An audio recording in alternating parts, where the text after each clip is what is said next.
Good morning, everybody. I'm going to call our February 18th, 2014 meeting to order. We apologize for the delay due to the inclement weather. We have a large number of commissioners who are Skyping in from a variety of locations, and it took a little maneuvering to complete the IT hookup. But we're here, and we now can get started. What I'd like to do, just because there are, a lot of members of the commission who are Skyping, obviously we want to have a full dialogue. When you want to speak, we'll recognize you, but I think we ought to just raise our hands too, so that I can make sure that everybody gets recognized and is heard.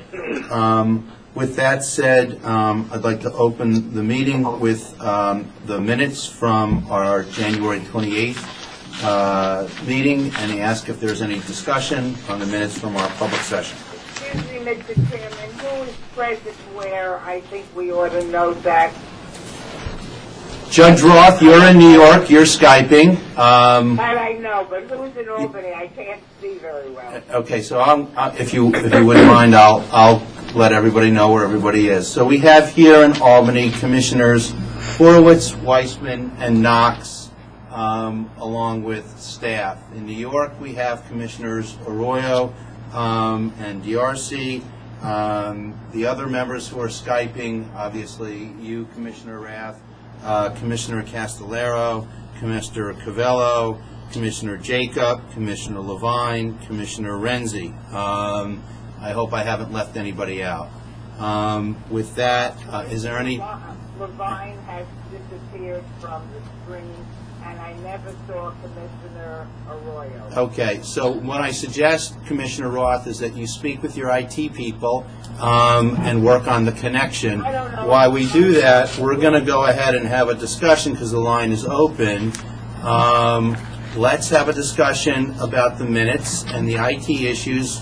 We can hopefully multitask and work on the IT issues while we have a discussion on the minutes. Any discussion on the minutes from our January 28th meeting? Hearing none, and I don't see anybody waving their hand. Do we have a motion on the minutes? Second. We have a second. All in favor, I think what we should do is all in favor say aye. Aye. Are there any no's? I don't hear any, and so the minutes are adopted. I'd like to now turn to our Executive Director, Leticia Tagliaferro,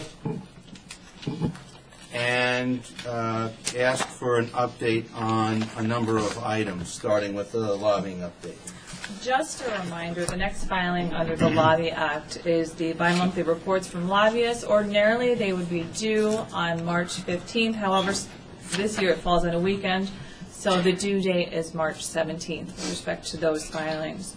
Staff is preparing for that filing deadline. They're also processing the statements of registration that we received last month, as well as the bi-monthly reports. Just an update on FDSs. Our FDS group is preparing for the annual filing season, and the deadline is May 15th. We're currently working with state agencies to ensure that we have their required filers and that they're in our system. We expect to be sending out a notice in April to remind the FDS filers of the deadline. And lastly, I want to update everyone on our online ethics orientation program. I want to commend Sherry Calnero and the training unit. They did a tremendous job in finalizing the content for the web-based program. We're going to be submitting it to SLMS, which is the statewide learning management system. And we expect that that program will be available to all state agencies in March. So thank you, Sherry, and thank you for your hard work in putting that together. Thank you. Unless there are any questions from the commissioners on LT's update, let's turn to item 4 on the agenda, source of funding. As chair, let me give everyone an update on the source of funding exemption written denials for the exemptions that were considered at our last meeting. There is a language that is being worked on with respect to the denials, and those will be circulated among the commissioners shortly. As we discussed at our last meeting, any commissioners seeking to file a dissent should feel free to do that, and we will post the dissent along with the written denials themselves. That is the update on the written denials. I have a question on the denial. I'm sorry? If I may, I have a question with regard to the denials. Sure, Paul, go ahead. My question is we've all voted on these applications, and the reasons were stated were articulated, and there really weren't any reasons articulated when we denied them. I don't know how we go back now at the end after having denied these applications and then write rationales for the denials when the commissioners had the opportunity to vote on them and to state what their position was. Nobody really stated a position other than the only position I recall being stated was one of transparency by Commissioner Weissman. But other than that, I don't recall really hearing any rationales for the denials. And I don't see how we now go back, write letters of whatever the letters may be for the staff justifying the denials. I just don't know how that happens. It just doesn't seem right to me that we can, post-vote rationalize why we voted the way we did when nobody said why they voted the way they did. I think that there is a record. I really think we should have an open discussion, and I think we should have point by point what the organizations have said and what the statute says. I think we had an opportunity to have a discussion at our last meeting. There is a record. I would expect that, and obviously it's up to the commissioners, I would expect that whatever written denials there are will be consistent with what the record is. And as I said, I think it is my intention at least, when there is language prepared to circulate that among the commissioners. But the time for the discussion regarding the exemptions was at the last meeting. Unless any of the other commissioners have something to say about that, I think that's what we're going to do. That doesn't mean that we can't go back and give our reasons. I think Commissioner Castillejo is right. There was no discussion, and I think it's an embarrassment to us. Those are all comments that, to the extent you feel that something should or shouldn't be included in the record, Commissioner, you should feel free to make that part of any dissenting opinion that you and Commissioner Castillejo, wish to have disseminated. But I am not hearing, any, interest at this point, to revisit the issues that were discussed. And so my suggestion is that, as I said, we circulate language among the commissioners, and that language will be disseminated if there is a consensus among the commissioners, who voted in the various ways that they did. And for those of you who wish to add anything to the discussion, you should feel free to do that in a dissent. This is LaShawn. Excuse me, wait a minute, I'm sorry. This is LaShawn. And forgive me as I'm catching up because I unfortunately couldn't attend the last meeting. But what I have just heard is that there was vote and there were certain denials, and that, Dan, you are proposing that we articulate in some written form the basis of the denial, and that some of the commissioners are saying They don't know what that could possibly be because it wasn't necessarily discussed, not necessarily suggesting that there should be a revisit of the vote, but perhaps a discussion to understand the basis of the denial so we can all, before people put pen to paper, have a clear understanding of what it is that we intend to write. Am I misunderstanding the issue? No, I think the issue, I'm sorry. Go ahead, Dan. I'm sorry. No, I think the issue is that there are certain commissioners who feel that there isn't a record to base the required written denial.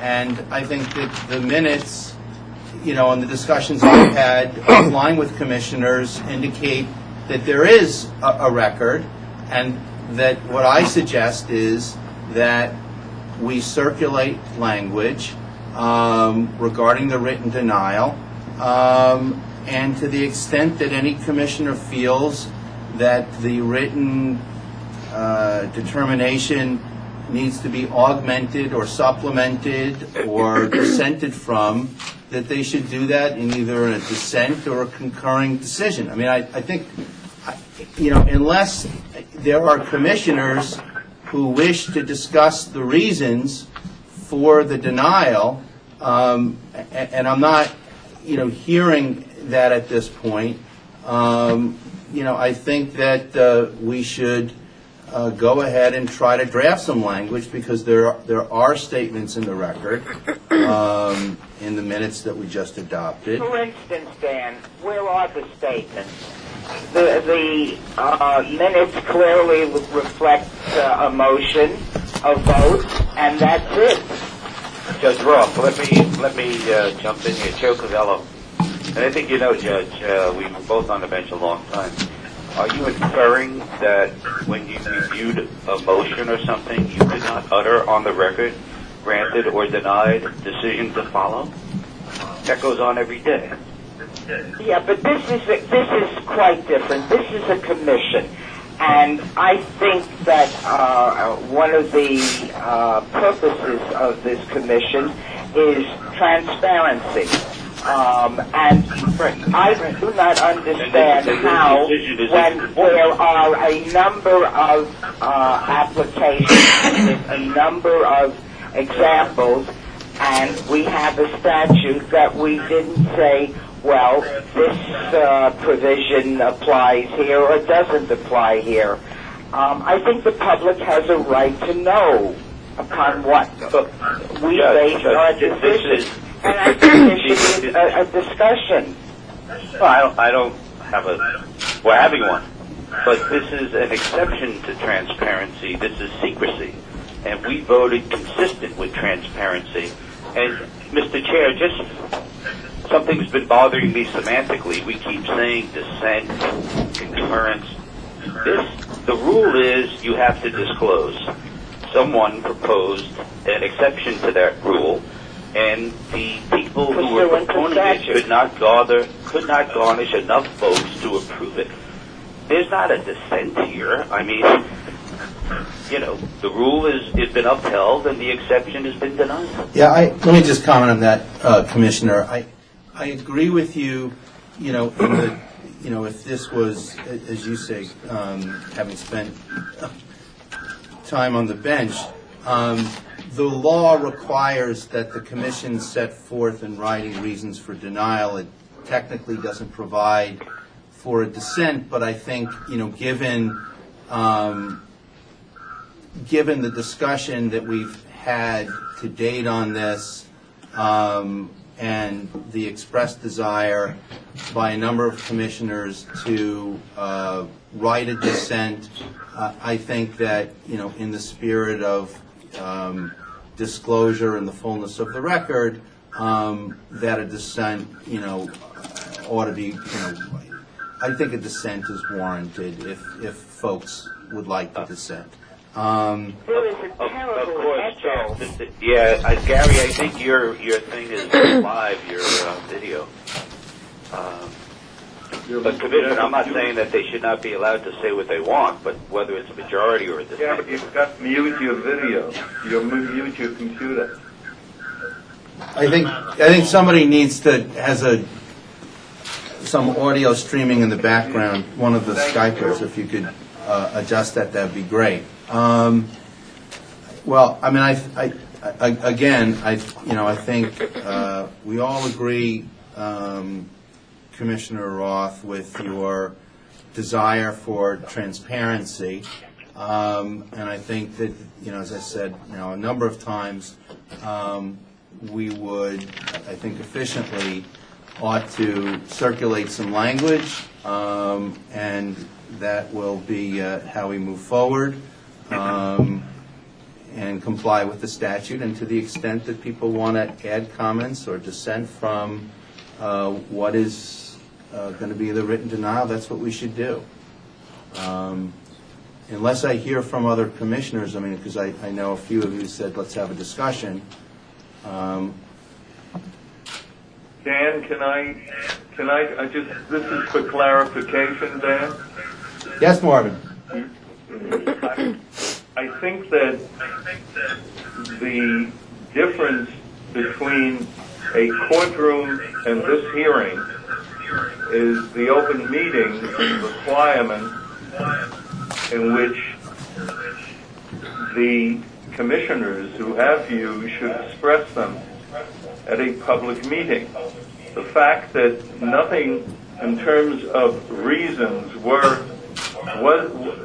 expressed in the open meeting, what we're suggesting is that these discussions among staff and commissioners will take place in some session outside the public session, in private. No, I don't. Now, is that not contrary to the requirement that we have a public meeting on these issues, meaning that commissioners who agree or disagree express their views, and then those views are memorialized in a denial or in a dissent? But to suggest that, as the minutes now do, that there are no reasons expressed, and that subsequent to this session and last session, there is going to be discussion among staff and perhaps commissioners, and that's how we're going to arrive at a denial, isn't that contrary to the public meeting requirement? Well, let me say this. I don't. If I might, I think, Chair, David Renzi here. Go ahead, Dave. And I think a fair reflection of the last meeting, as Joe Cavallo pointed out, was that there's a statutory burden that a person needs to bring in order to be eligible for an exemption. Quite clearly, I stated, and I think it was consensus among the commission, that they did not meet that statutory burden. I mean, it's no more complicated than that. We can go into the specifics on each application, but I kept focusing on what the statutory requirement is. The statutory requirement was specific to, each individual case, and it just frankly wasn't met. And so I think there was a clear discussion at the last meeting. They didn't meet their burden of proof. No more complicated than that. And no, actually, may I, Commissioner Roth, may I respond? Thank you very much. It was not an executive session. It was at the public hearing.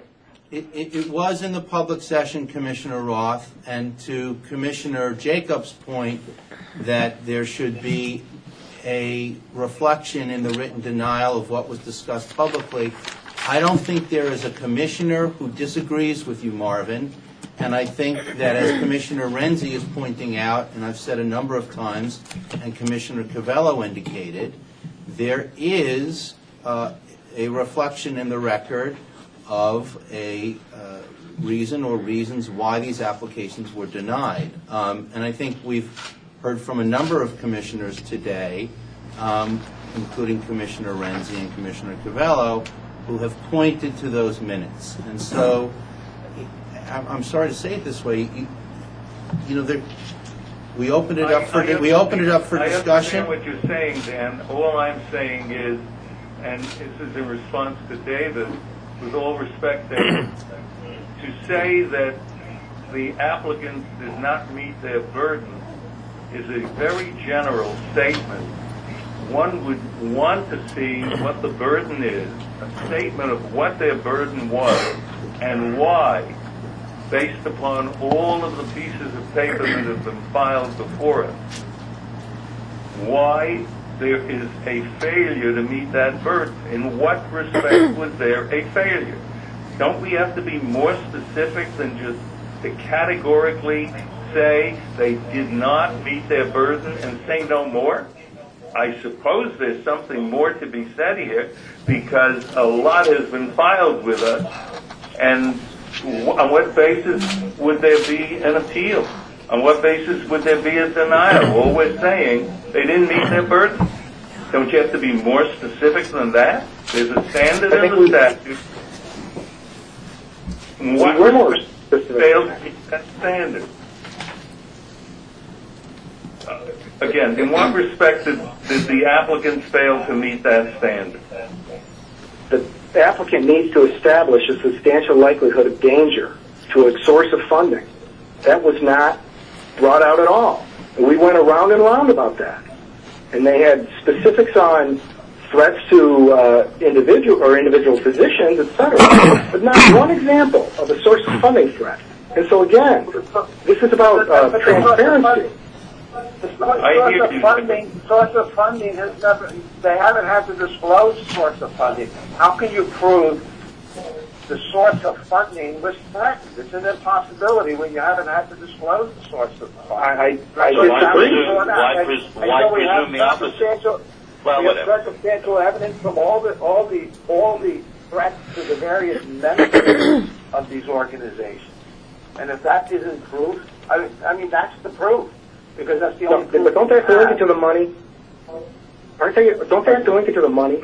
Or they just want to hide their donors? Is that what this is about? Because that's what I think it's about. I don't think it's about hiding donors. I think you had legitimate applications, and they were well justified, and there was no discussion in the public record as to why we were denying them. Paul, let me ask you something.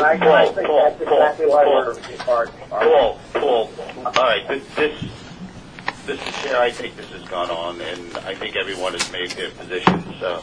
Paul, you just conceded that there cannot be any evidence of danger to an individual tied to source of funding, and we should prove it for some reason. I didn't concede that by any stretch of the imagination. Well, but you said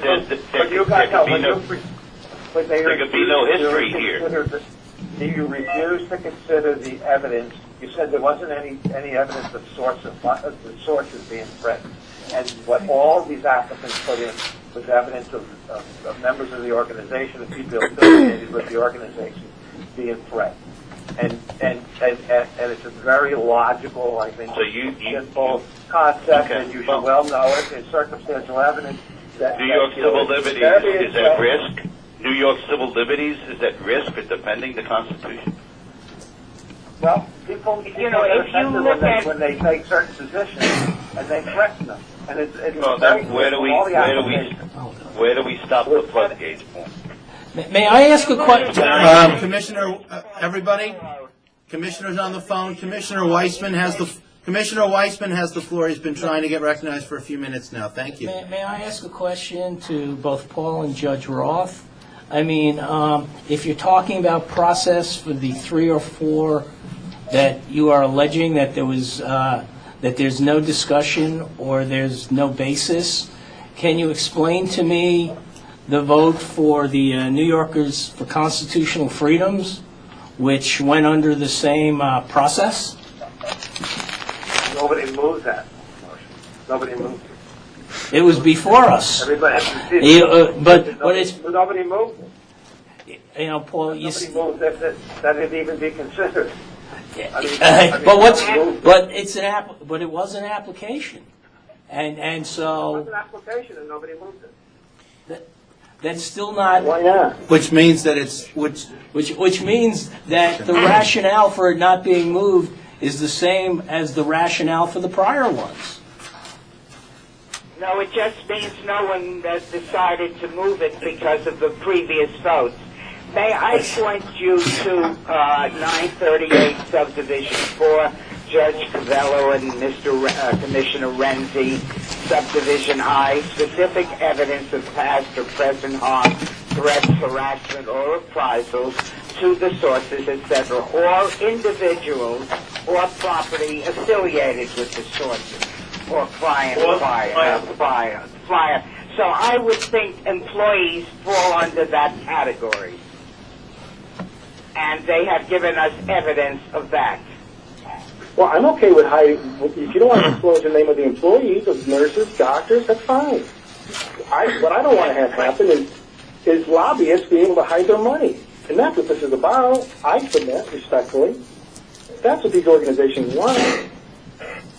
But I submit respectively that we have a statute. The legislature decided that we can and should do that. They have a statute if they meet that burden. They have to establish a substantial likelihood. And I don't think that burden has been met, with all due respect. You clearly disagree. That's fine. And that's why we have a commission. I think that's a good jumping off point. I think that defines, Commissioner Renzi, that really defines where we are. I mean, I think, as I said a few minutes ago, the process forward is there is a record, and certainly now there's an additional based on this discussion. Language will be circulated based on the record for the denials. And as I said earlier, any commissioner who wishes to supplement or dissent from the written record may do so. So at this point, you're right. We do have, pardon me? Yeah, Mr. Chairman, this has nothing to do except with process. There have been complaints by these applicants that this process is taking much too long. Can we get from the staff or others who are in the process of preparing these denials a date on or before when those denials will be circulated? We will work very hard to get them done shortly, Commissioner Jacob. We understand that this has been a process and there's an interest in concluding the process, and that will be done expeditiously. Thank you. So I think we're now going to turn to, we have a number of... Dan, am I on mute? No, you're not. Dan, I do need to make this point before you turn. Okay, thank you, LaShawn. So, obviously, we're proceeding. You're going to do the written record. People want to dissent if they can. Is whatever writing we provide to those who have been denied going to give them sufficient basis? Because as I understand it, currently they have a right to appeal. My only concern is whether or not whatever it is that we provide them will give them sufficient information to allow them to proceed with an appeal, a right which we have afforded them. So that, however, whatever that writing is, I do think it should be sufficient such that the right to appeal is not a loose piece and is meaningful. And we'll have another discussion about whether or not that right will continue going forward. But as I understand it, today there is a right. I think that what I think is that everybody is going to take to heart your comments as we consider what we put in the in the written denial. I mean, obviously, I can't speak for all 13 of you, but clearly we've had, I think, a pretty full discussion on this today, and we'll But take. Dan, the staff is writing it. That was really my comment for those who are putting pen to paper in the first instance. Obviously, you will have right to comment. What I am suggesting is that the staff who is going to be tasked with taking on this task, that they be mindful of the notion that this document may be used as a basis for someone to bring an appeal, and therefore I think in order for that appeal to be a real right, that it has to actually have information that they can use as a basis for the appeal. And that seems to me it should be a non-controversial comment. But Agreed. I think we all agree, Sean. I think we agree. Okay, so let's turn now to, we have the regulations themselves for the source of funding. There are some proposed amendments on the agenda. We have also listed a bullet point for public comments. I think to the extent that it appears, the phrase public comment appears on the agenda, it's only a reflection that we included, those public comments for the commissioners to review in anticipation of the proposed amendments. So at this point, I'd like to turn it over to our Deputy General Counsel, Monica Stamm, and she could walk us through the proposed amendments and any background that's relevant. Thank you. Just as a reminder where we are with the regulations. So the source of funding regulations were originally put through the CAPA process and were approved and finalized by the Commission. The Commission then adopted amendments to the source of funding regulations, which were relevant only to the exemption process. And that was to change the standard to substantial likelihood and to make the process public rather than confidential. Those went through the SAPA process, and the Commission adopted those on an emergency basis, so they would be effective immediately. And we received 2 sets of public comments, and those will be available on our website shortly if they're not already. And those are before the Commissioners. And so now they're coming back to the Commission for further consideration. And based on the public comments and discussions with our Commissioners, we have one proposed change to the regulations. If the Commission adopts that change, in our view, it would be a material change, and so the regulations would need to go back out for another round of public comment. So if the Commission chooses to adopt that change, then we also suggest the Commission adopts them on an emergency basis, so they will continue to remain in effect immediately and continuing. So with that said, I'm going to turn it over to Rob Cohen, our special counsel, to just discuss the specific change to the regulations. Sure. So the specific proposed change is in 938.6, which is entitled Appeals. What page is that on, please? It's on page 8. Tab B. Tab B, page 8. Okay. So just for clarification purposes to the commissioners, the document you have at tab B is the document that's available on JCOT's website. It indicates in red line format what the what the changes were, the amendments that Monica had described previously. Those are in red line. Those, and we received 2 comments from 2 sources on those proposed changes. In staff's view, the comments did not merit any additional changes to the regulations. Separate and apart from the comments, after meeting amongst some commissioners, there was a consensus amongst some commissioners that Part 938.6 should be amended as follows. Part 936, subsection A, would become B, and subsection B would become C, and there would be a new Part 938.6A, which would read as follows. An appeal of a denial of an application for an exemption to a judicial hearing officer pursuant to Parts 938.6 and 938.7 is available only to a client filer who submitted an application under Part 938.4A. A client filer who submitted an application under Part 938.4B is not entitled to such an appeal.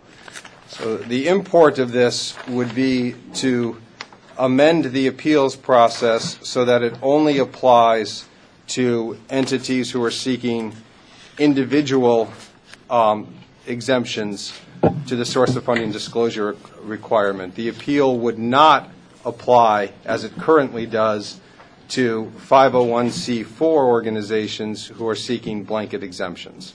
And this is because of the distinction in the statute. If you look at the statute in the Lobbying Act relating to source of funding, the blanket exemption for 501c4s does not include an appeal process. The statute only includes the appeal process for exemptions sought on behalf of individual or groups of specific sources, but not to the 501c4s. I don't understand how you could deny anyone the right to appeal. They're not denied the right to appeal. They can do it in Article 78. Article 78? Yeah, I understand that, but why would we?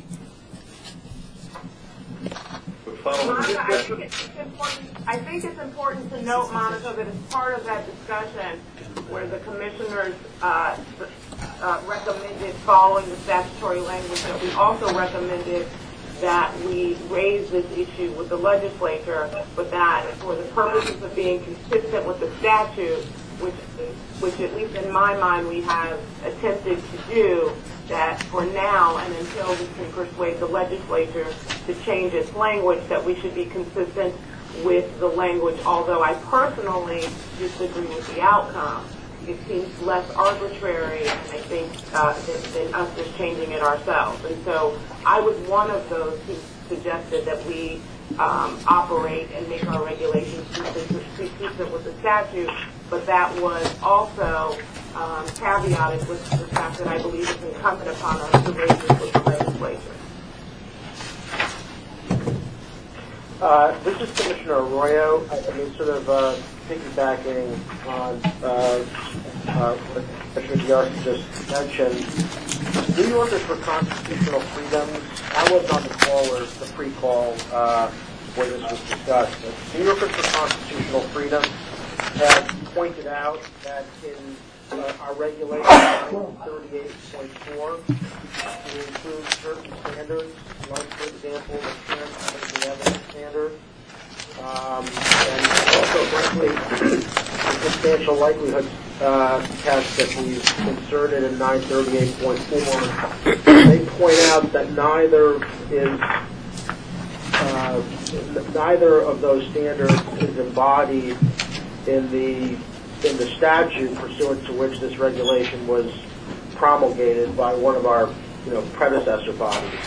So I think that as we're discussing trying to create consistency between the regs and the statute, I think we also need to discuss as a group why it is, for example, clear and convincing evidence in 938.4, whereas it doesn't appear in the statute.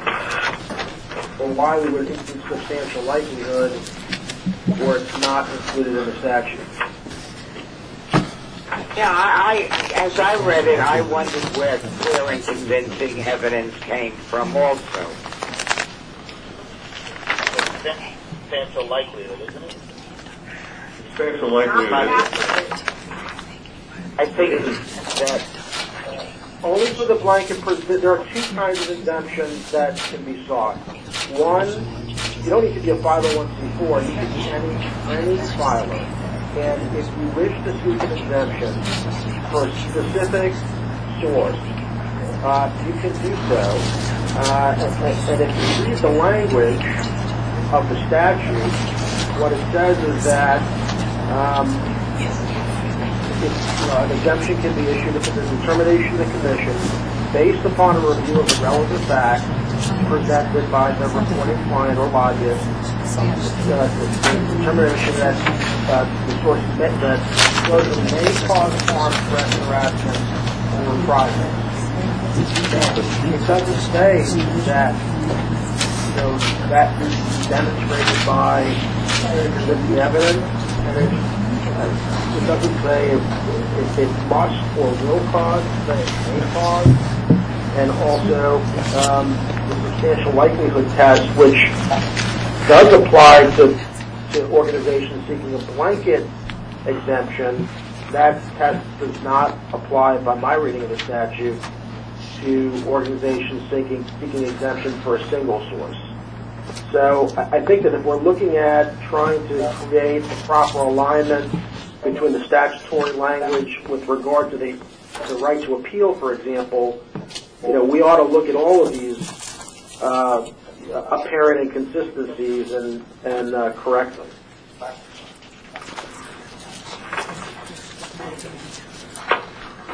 I don't know that any of these organizations sought an exemption under 938.4. I believe they sought their exemptions under 938.5.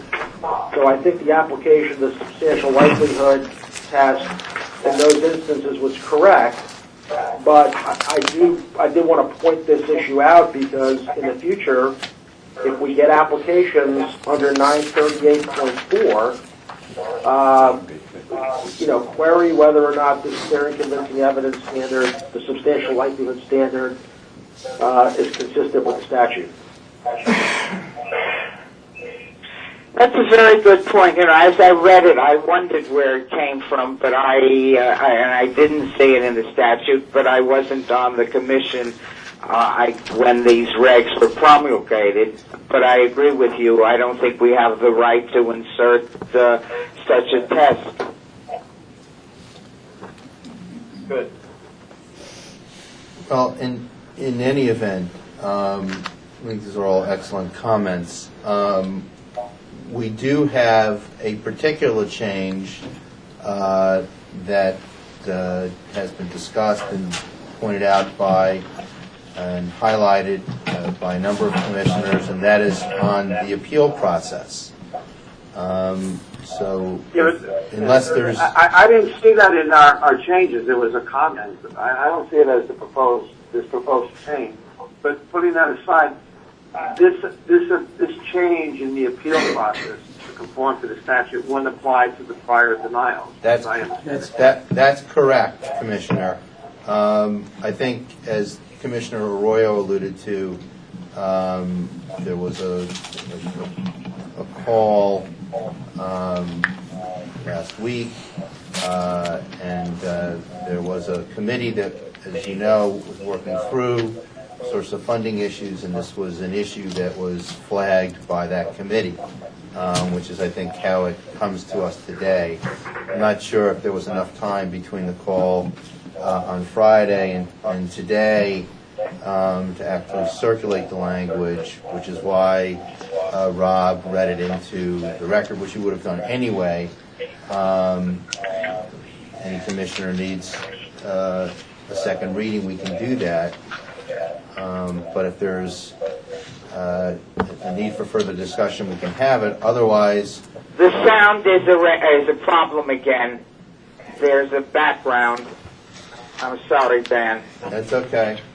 I again encourage commissioners who are Skyping in to be mindful of their microphones. And anyway, my point is, just to conclude it, unless there's any further discussion on this, if there are commissioners or a commissioner who wants to make the change. Dan, while we're Commissioner Roth, can I just finish my point? It's correct. We ought to change those points that staff put in without really discussing it.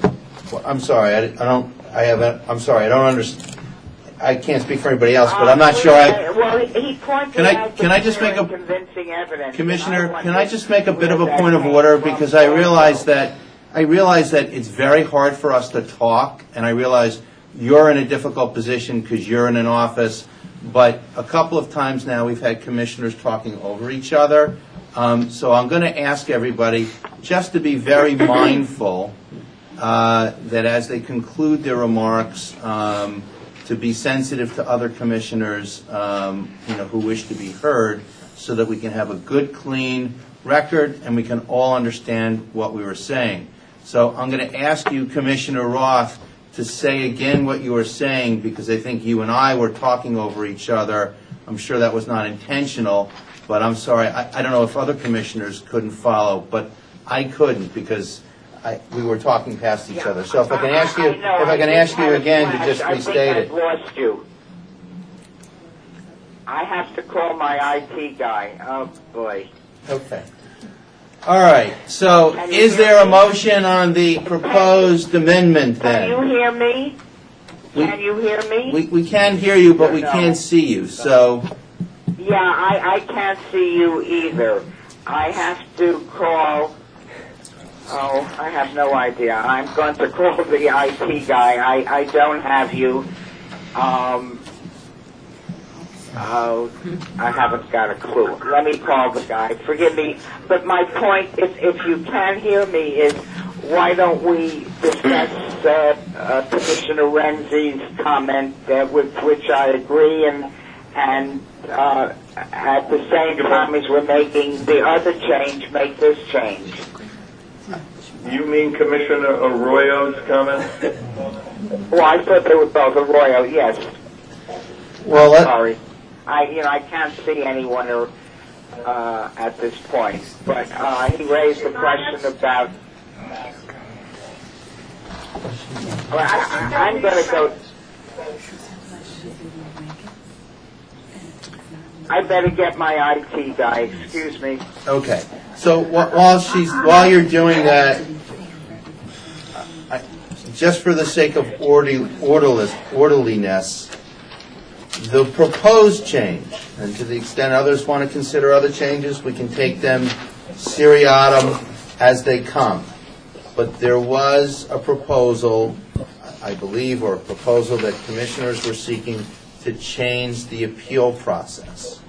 We've had a discussion on that. Unless there's anything further anybody wishes to say, if there is a commissioner or commissioners who would want to move that change, now would be the time to do that. Dan, this is Commissioner Diarcy, if I may. What I understand, and I was part of the group of commissioners that made the proposed change that is currently on the floor, as Monica articulated it, that we would this proposed change would require that we give further notice to the public of the particular change because it's substantial.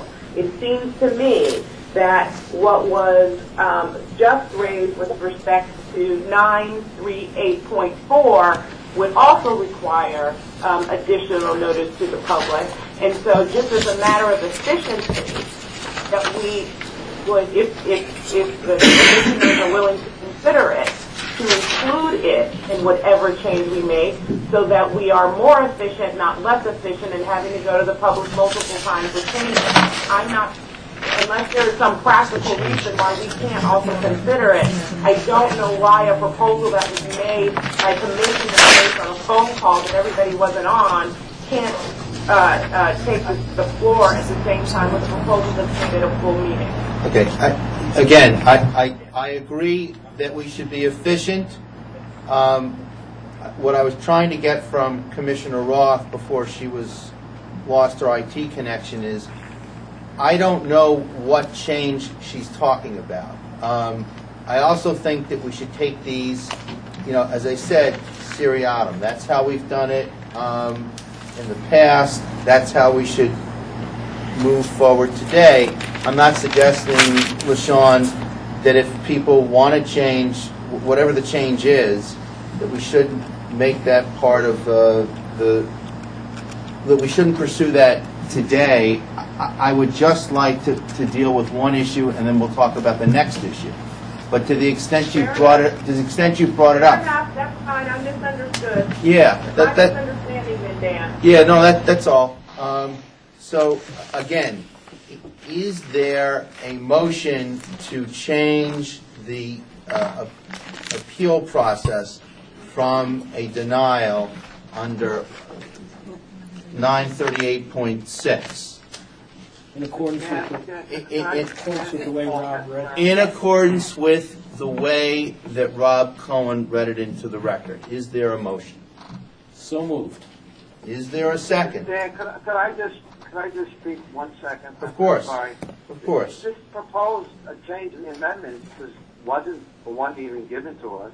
It was a theory that maybe some commissioners think we should do it. I don't see how it's before us today. We didn't even get a proposal. Okay, I'm back on the phone, so let's see.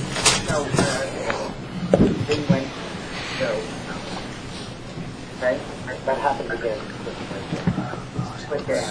Yeah, answer the video.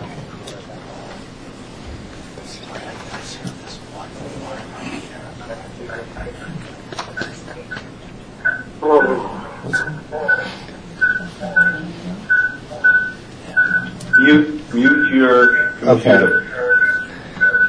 Let's keep the discussion going. Monica, did you want to address Commissioner Castellero's point? Sure. I want to make sure everyone understands the regulations that you have in your books are not proposed changes. Those are the version that the Commission previously adopted, and and, you know, they could be finalized as is. However, after discussion, there was a new proposal for the commission to consider.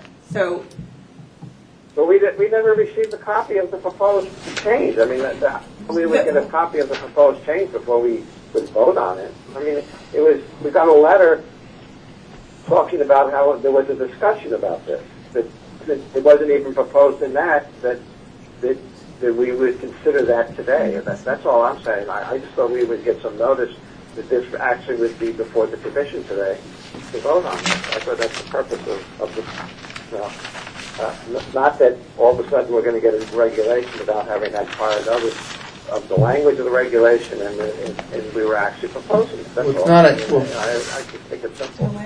the language of the change is pretty straightforward, and Rob Cohen can read it again. It effectuates, as we've been discussing, that there would not be an appeal for 501c4s who apply for a blanket exemption.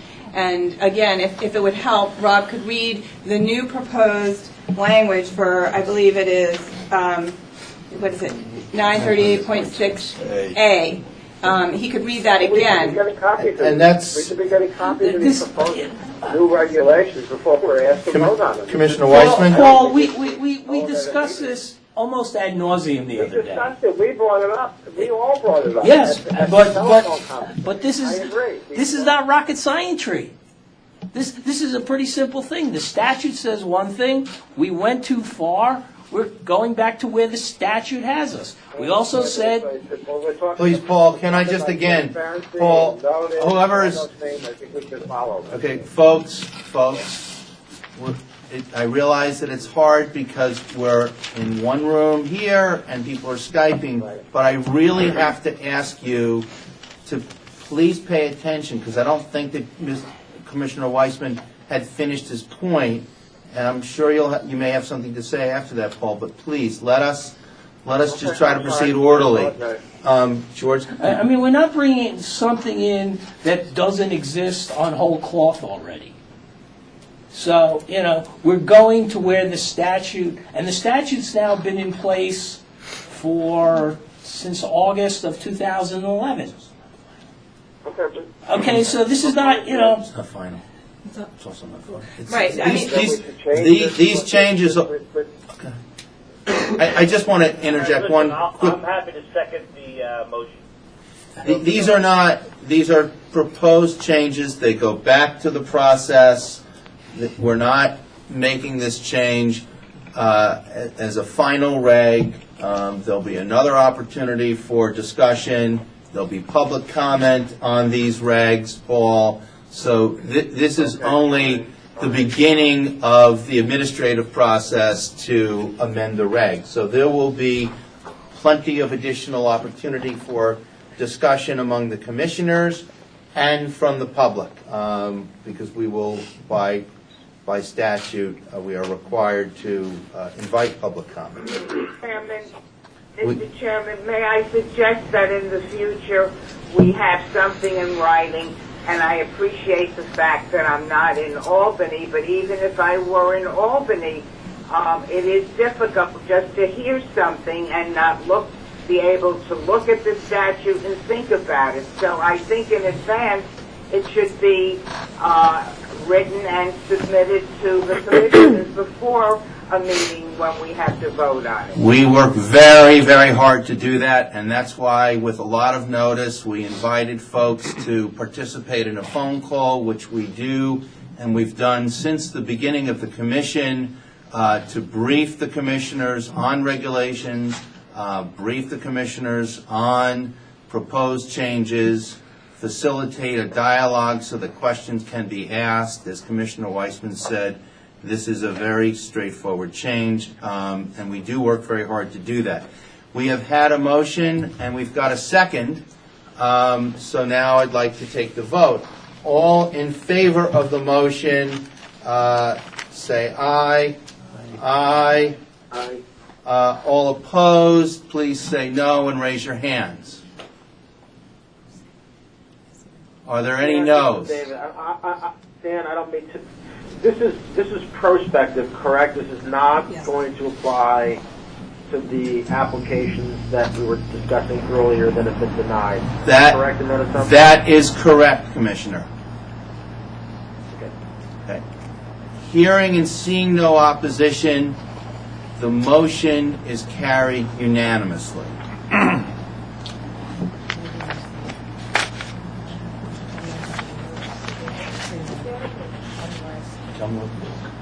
We could do it now.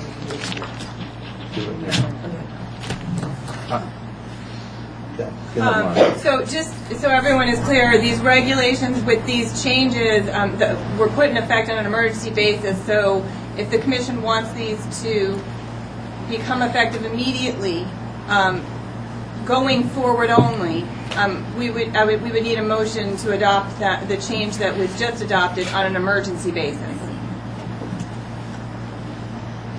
So moved.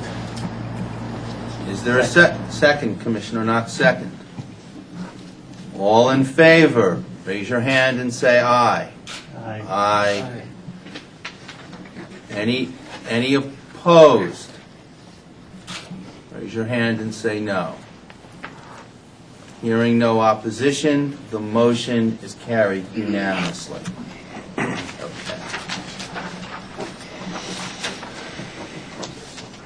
Okay. We can now turn to item number 5, gift-related regulations. There are a number of proposed regulations in a variety of areas. We've also included on the agenda a bullet point for public comments. And as I mentioned with the source of funding, that bullet point is there. And in your books, Commissioners, at attachment I to include public comments on these various proposed regulations. I suggest that for the purpose of efficiency and orderliness, that we take each proposed regulation as they come, and I'm going to turn to the staff and ask the staff, Monica Stam, to walk us through the first set of proposed regulations, attachment D in your books, Commissioners, public service announcement regulations. Hey, Dan, this is David. I don't mean to sort of interrupt, but I just want to be clear on something else here. The second motion was to adopt on an emergency basis the issue of the appellate right. Am I correct in that? That's correct. Now, with respect to the regulations that we had previously adopted on an emergency basis and that we had put out for public comment, am I correct in understanding that we haven't yet taken any action to finalize those changes? It's all part of the same rulemaking, so the changes that we just made today will be incorporated into that same rulemaking. So you're right, they're not final yet. The latest change is going to go back out for another round of public comment, and then after that, if the Commission decides to make them final, all of those changes can be made final. All right. So then this is my question: when we reissue this for public comment, is there going to be any further change to 938.4 and the provisions having to do with clear and convincing evidence and substantial likelihood? I think we're going to have to discuss it. At this point, based on what was voted on, the answer is no. So if the Commission would like to discuss that, additional changes. I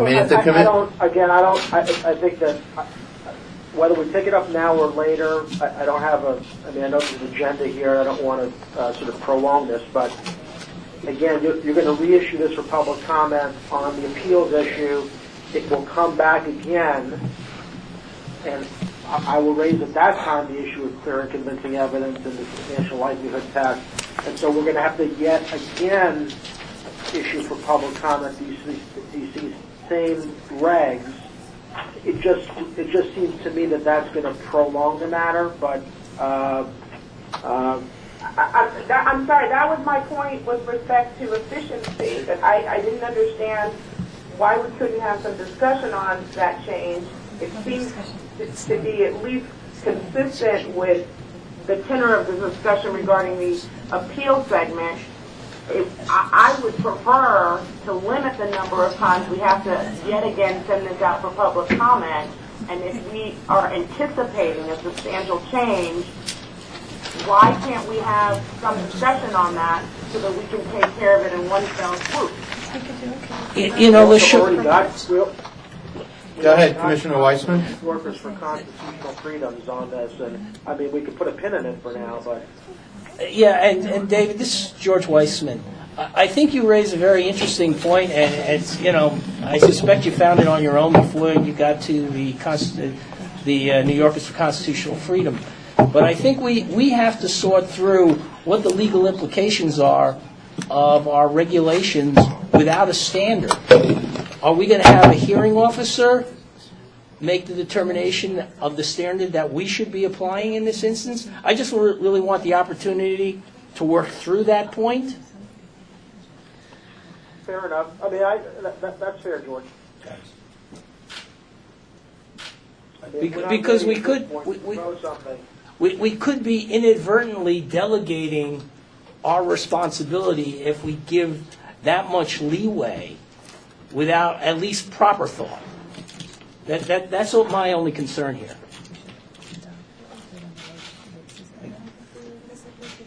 Yeah, I certainly think for those, including LaShawn and David, who have talked about a change to 938.4, that we should have a discussion about it. However, I also think that and I'll let Monica explain the full details, but we need to adopt these regs now on an emergency basis. That does not foreclose further discussion, nor do I think, and I'll defer to Monica, will any further discussion about 938.4 and a substantial likelihood mean that we're going to delay in any meaningful way the adoption finally of these regs, which that we have been discussing, as George pointed out, for quite some time. And we've adopted certain things, we've made certain changes upon reflection. So I think that there's a desire among all of us, to put these to bed.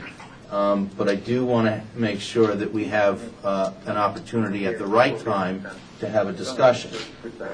Monica, do you want to talk about the timing issues? Right. I just want to, again, these regs were adopted by the Commission in the fall, and they were adopted on an emergency basis, and that the emergency adoption is due to expire. So the vote that we already took today was necessary to basically adopt them on an emergency basis again to continue that.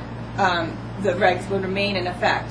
If that doesn't happen, then we're going to revert back to the last completed version, which would be that the standard for the exemption was reasonable probability, and that the whole process is confidential. So the vote that we already took was necessary to continue the current rulemaking on an emergency basis and make sure that's in effect now. But it doesn't preclude anyone from continuing to make further suggestions and amending the regs. We have plenty of time to keep changing the regs until they become final. And I would like, go ahead, I'm sorry. Could you just explain, and maybe it's my ignorance, but when we adopt something on an emergency basis, exactly what that means? Does that mean it goes into effect and it applies? Yes, it goes into effect as soon as the regs are submitted to be published in the state register. That way, it's effective immediately. You need to state a basis for doing that, and the basis that we have stated is that these are ongoing filings, and that the filers need clarity as to what they need to file. And so, they were new, and we had to get this done quickly, and we needed clarity on what the standards were going to be and what the process was going to be. And so they were adopted and have always been adopted on an emergency basis. And so we would like to continue that so that everyone's playing by the same set of rules going forward. Okay.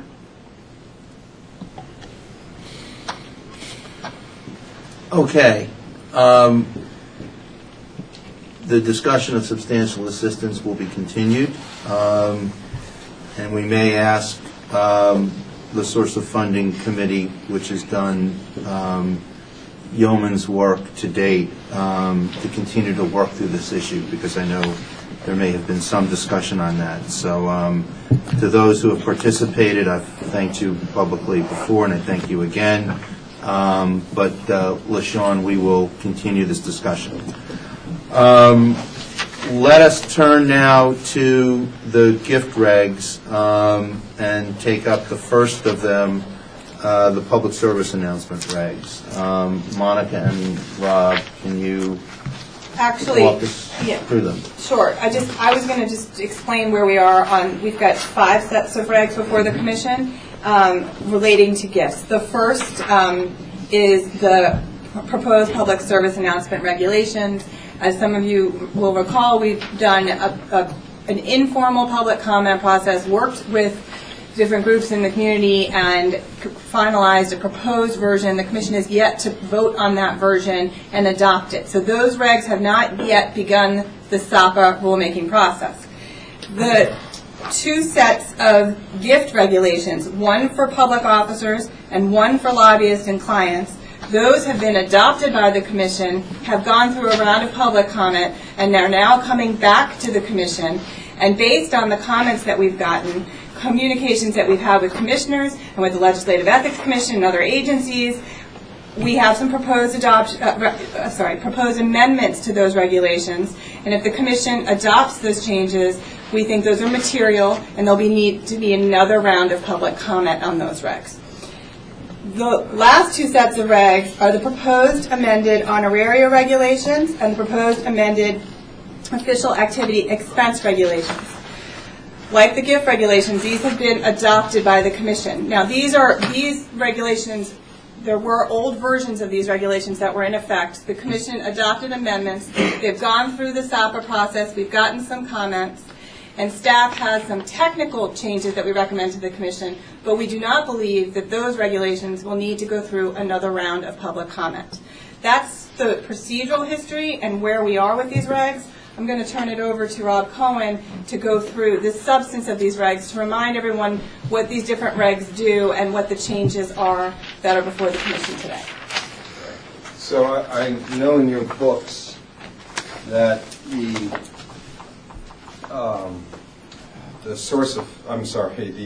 public service announcement comments appear first, but I want to walk quickly through a PowerPoint presentation for the benefit to remind commissioners as to the general structure of the regs. And why don't we start then on tab E? That's where the PowerPoint starts. That is that's part 933, which is the regulations on gifts as they pertain to public officers and employees. These are the relevant statutory provisions that inform the regulations. As Monica explained, gifts are part 933 and 934. 933 is public officers and employees. 934 is lobbyists. We'll go over honoraria, official activity expense, service payments, what used to be known as travel payments, and then finally public service announcements. The state officers, the public part 933 applies to state officers and employees. Those are the statewide elected officials, officers and employees of them, heads of state agencies, members of the legislature, members and directors of public authorities. It's the standard definition that comes out of Section 73 of the Public Officers Law. A gift in the regulations is defined as anything of more than nominal value in any form, including but not limited to money, service, loan, travel, lodging, meals, refreshments, etc. At this point, let me explain what's in your packets. The red line version in your packet shows changes, proposed changes that the staff is recommending to Part 933. Some of those changes are substantive in nature and would require resubmission of the regulations to the SAPA process. Others are technical. One change that is not in your packets, that is not redlined, is a proposed change to the definition of nominal value. Right now, nominal value is proposed as being something that has a fair market value of $15 or less. The proposed change, in light of meeting with, in light of the various public comments we've received, and a meeting of a committee of the commission, is to change that definition to what is here on the screen. Nominal value, the definition would then read, nominal value is not defined in the Public Officers Law or Legislative Law, Article 1-A. The Commission, however, generally deems an item or service with a fair market value of $15 or less as having a nominal value. And this comes out of the Regulations Committee that met last week. The regulations also have a list of exclusions to gifts. There are 15 specific exclusions. I won't go over each and every one of them. They're in your packets. But they range from anything from which the state is paid or secured by contract, to food or beverage valued at $15 or less, complimentary attendance at bona fide charitable or bona fide political events, complimentary attendance at a widely attended event, promotional items, reimbursement of expenses for speakers at informational events. The overwhelming majority of these are statutory. The first two do not come from the statute, but I believe the remaining ones come from the statute. So the steps to follow, this is the regulatory structure that's in place. An individual public officer who is receiving a gift would first ask, does the item or service have less than nominal value? If the answer is yes, there's no need for any further analysis. If the answer is no, you would go on to question number 2. Does the item or service fall into one of the exclusions? Again, if the answer is yes, there's no need for any further analysis. The gift may be accepted. If the item or service is more than nominal value and does not fall into one of the exclusions, you then conduct the appropriate gift analysis. And the gift analysis under the regulations is all based on the source. If the gift comes from what is called an interested source, then the gift is, as we'll see on the next screen, the gift is presumptively prohibited. That presumption can be overcome. If the gift is from a source that is not an interested source, the gift is permissible unless certain criteria are met. So an interested source, again, I won't go through all the minutiae here, but it includes a number of different entities, including registered lobbyists. But it's more than that. It can be any entity or individual that negotiates with or appears before an agency or an individual on a non-ministerial matter. It can be any entity that is involved in an action or proceeding in which administrative judicial remedies have not been exhausted, as well as entities that have received or applied for funds from a state agency. So if the gift is from an interested source, it's presumptively prohibited unless it's not reasonable to infer that the gift was intended to influence the covered person, or that the gift was expected to influence the covered person or intended as a reward for any official action. If the gift is not from an interested source, then it is permissible unless any one of the following criteria are met, and those criteria are basically the flip side of this.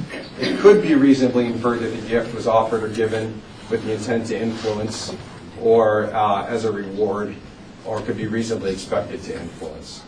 So that's the basic structure of the gift analysis. There's a provision for multiple gifts, which basically states that if a gift is permissible under this analysis, if you receive multiple gifts that individually are permissible under the analysis from a given source, the public officer or employee would still need to be mindful of Public Officers Law 74. That is to say, a gift that's permissible that's offered one time is permissible. A gift that's permissible that's offered 20, 30 times, 5 times, whatever the circumstances may merit, may present a problem under Public Officers Law 74. Yes? How often are these going to be updated? The regulations? Yeah. Well, I mean, right now, there's no plan to update them on a regular basis. What we're proposing is to resubmit these for public comment. See what the public comments are based on the proposed changes. Come back to the commission with the public comment, with the public comments and with any recommendations based on those public comments, and it'll be up to the commission to decide whether to vote to implement them. Okay. I was just sort of thinking back in something we did earlier in the year where we looked at the governor's, aircraft and with updates and that type of thing. So I was thinking, it's not really relevant, but $15 is a very, very low figure. You can barely get a cab ride from the train station in Albany to the hotel downtown. And I'm just thinking that maybe we should have a higher. Okay, well, the $15. So the $15 is statutory. So there's a statutory exclusion for food or beverages that are $15 or less. So that comes from the statute. So that issue is for the legislature to determine. Part 934 is the regulation for lobbyists and clients of lobbyists. It tracks Part 933. The definitions for gift and nominal value are the same as in Part 933. The exclusions are also the same as in Part 933. Are there any more questions on 933 and 934?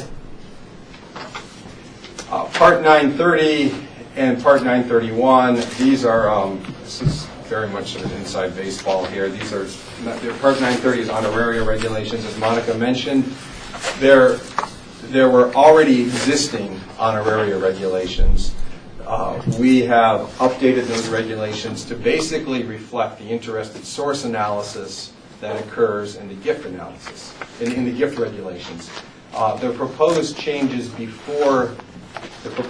that the staff has presented to the commission are technical in nature, very technical in nature, and in our estimation, they don't need to be, the regulations therefore do not need to be resubmitted as part of the SAPA process. Very quickly, we can go through this. An honorarium is any payment made to a state officer or employee for a service performed that is not part of his or her official duties. Most people might think of honorarium as delivering a speech. It could be being paid to participate in a conference or writing or publishing an article. State officers and employees, other than members of the legislature, need to request approval from their approving authority. The legislator doesn't have an approving authority. And the approving authority determines if the request meets the conditions for approval. Faculty, members of SUNY and CUNY, and certain other state officers and employees are exempt from this, provided they have certain titles and their research is related to their job. That comes from the statute. Again, this is also purely from the statute. There are students, statewide elected officials, and heads of civil departments that cannot solicit, accept, or receive any payment for a speech. And again, there are certain statutory prohibitions on what type of speeches legislative members and employees can receive money for. Part 931, this used to be called travel. These are regulations governing official activity, expense payments, and service payments. These are when an individual is being reimbursed or paid to travel to participate in some function that's related to his or her official duties. This provides a general framework for when it is permissible to accept such payments. Again, it uses the interested source analysis. Public service announcements. As Monica said, what's before the commission is a decision as to whether to submit the proposed public service announcement regulations to the public for an initial round of comments under SAPA. These regulations have been subject to informal comment for quite some time now and have been amended I think in a substantial way as a result of those comments. What the regulations do, before we get to the definition of a public service announcement, the regulations clarify that public service announcements in which a state officer or employee, including members of the legislature, appear are not gifts under the legislative law, Public Officers Law, Section 73.5, and the attendant regulations. There is some ambiguity as to that it makes clear that public service announcements are not gifts.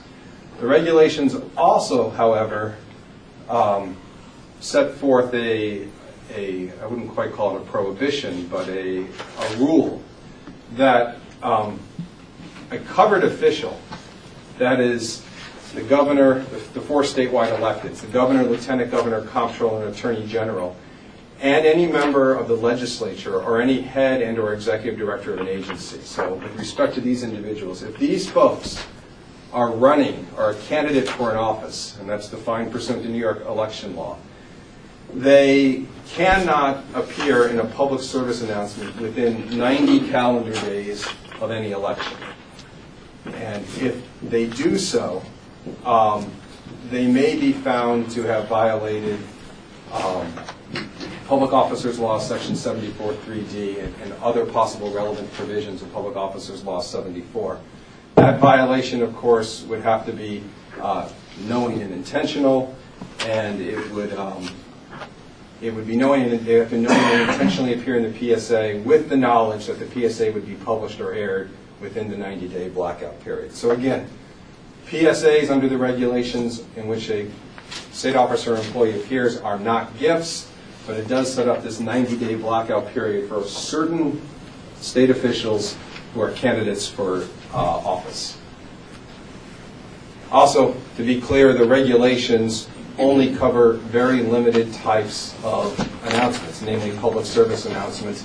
And the definition of public service announcement is contained in the regulations. There are 8 different requirements. I won't go through them all here. But again, the regulations only pertain to announcements that meet these criteria. Are there any questions?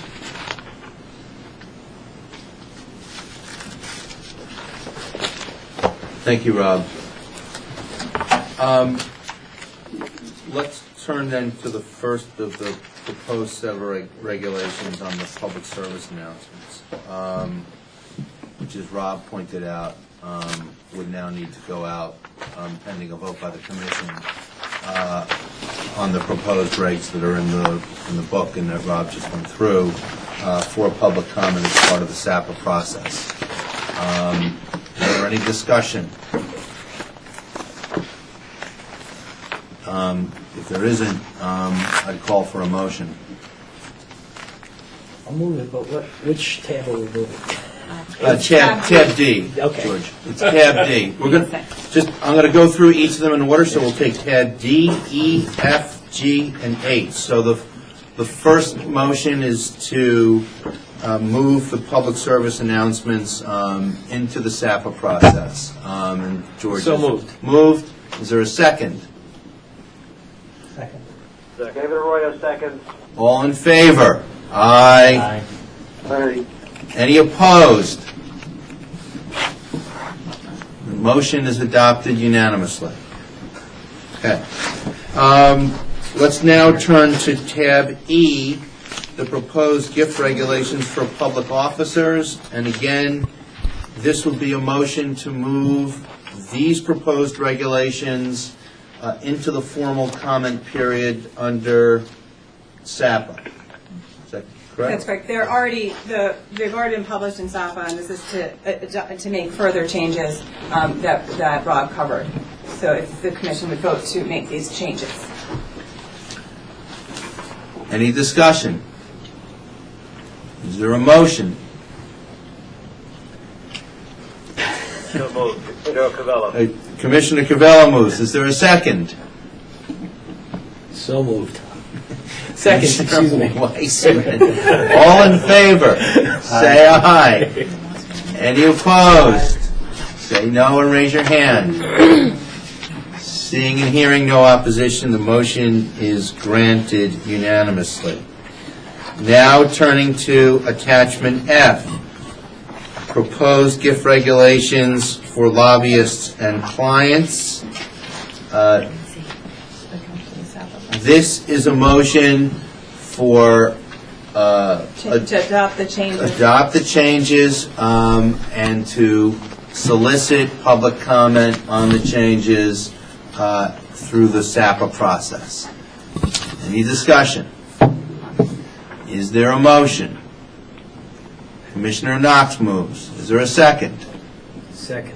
Commissioner Weissman, all in favor, raise your hand and say aye. Aye. Aye. Any opposed? Raise your hand and say no. Hearing none, the motion is granted.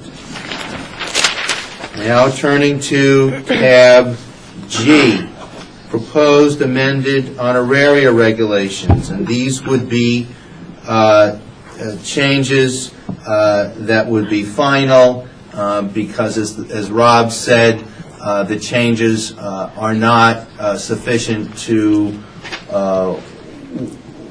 warrant review through the SAPA process. So this would be to make final changes to the honoraria regulations. Is there a discussion? Is there a motion? So moved. Is there a second? Second. Okay. All in favor? Aye. Aye. Any opposed? No. Hearing none, the motion is granted unanimously. And our last set of regulations, found in attachment H, proposed changes to the official activity expense regulations. Again, these would be changes that would be final for the same reasons that Rob outlined in his presentation. Unless there's any discussion, may I have a motion, please? So moved. Commissioner Weissman, second. Second. Okay. All in favor, say aye and raise your hands. Any opposed? Aye. Hearing and seeing no opposition, the motion is carried unanimously. Okay. Unless there is any new or other business, I will entertain a motion to enter into executive session to discuss certain confidential investigations and other confidential matters pursuant to Executive Law, Section 9419B. Is there a motion? Somebody moved it. Do we hear who it is? Joe, Commissioner Cavello, second. Second. Commissioner Knox, seconds. All in favor, say aye. Raise your hand. Aye. Any opposed? Say no. Hearing none, the motion is agreed to, and we will now enter into executive session. Thank you very much. And when we complete our executive session, we will go back.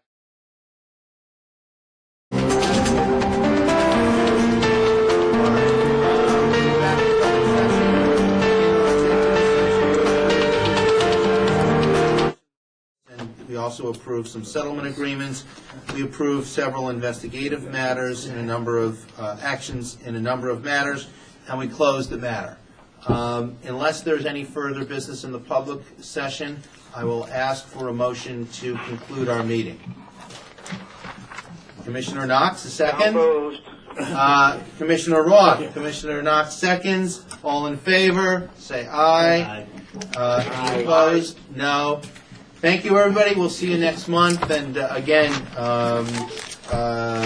we will talk soon. Gary?